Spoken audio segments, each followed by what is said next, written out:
विद्यार्थी मित्रांनो, नवनवीन ट्रिक्स पाहण्यासाठी आपल्या चॅनलला सबस्क्राईब करा, लाईक करा आणि बेल आयकॉन दाबायला विसरू नका। तर आज आपण पाहणार आहोत वर्गमूळ। तर आपल्याला 1024 चं वर्गमूळ काढायचं आहे। तर हे वर्गमूळ काढण्यासाठी 1 ते 10 पर्यंतचं वर्ग येणं आपल्याला आवश्यक आहे।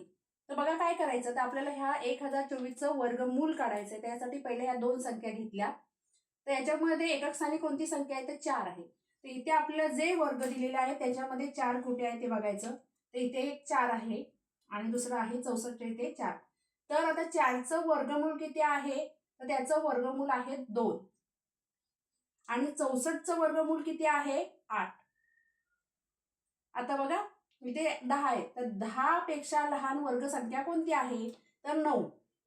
आता 9 चं वर्गमूळ किती आहे तर 9 चं वर्गमूळ आहे 3। इथे 3 लिहून घेतले। आता 32 आणि 38 या दोन संख्या मिळालेल्या आहेत, तर या दोघींमधलं 1024 चं वर्गमूळ संख्या कोणती आहे हे आपल्याला बघायचं। त्यासाठी काय करायचं, हे 3 आहे बरोबर आहे, तर 3 गुणिले त्याच्या पुढची संख्या किती आहे 4, गुणाकार किती मिळतो 312। आता ही 12 ही संख्या आहे, ही 10 पेक्षा लहान आहे की मोठी आहे तर मोठी आहे, 10 हे लहान आहे।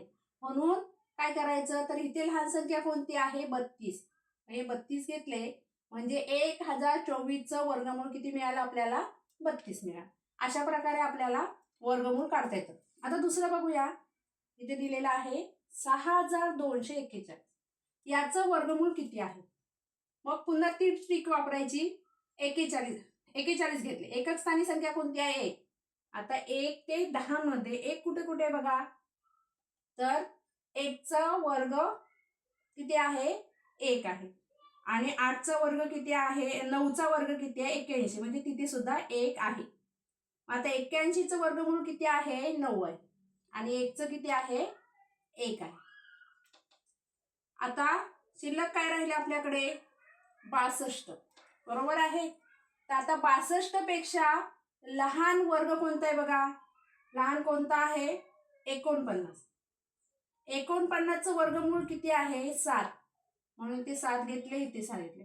आता ह्या दोघांमधली कोणती संख्या 6241 चं वर्गमूळ असेल, त्याच्यासाठी आपण काय करतो 7 गुणिले त्याच्या पुढची संख्या 8, 7 8 56। आता बघा इथे 56 ही संख्या 62 पेक्षा लहान आहे की मोठी आहे तर 56 लहान आहे, 62 मोठे आहेत। म्हणून काय करायचं, ह्या दोघां संख्या आहे त्या दोन, त्याच्यामधली मोठी संख्या घ्यायची। आता तुमच्या लक्षात आलं असेल, आता 12 पेक्षा ही संख्या लहान आहे म्हणून आपण इथे लहान घेतलं। आता 62 पेक्षा ही संख्या लहान आहे बरोबर आहे, 62 मोठे आहेत म्हणून ही मोठी संख्या घेतली। म्हणजे 6241 चं वर्गमूळ मिळालं आपल्याला 79। अशा प्रकारे आपल्याला वर्गमूळ काढता येतात। तर तुम्ही ह्या ट्रिकचा वापर करून बऱ्याच प्रमाणात सराव करा, तुम्हाला वर्गमूळ सोप्या पद्धतीने सहज काढता येईल।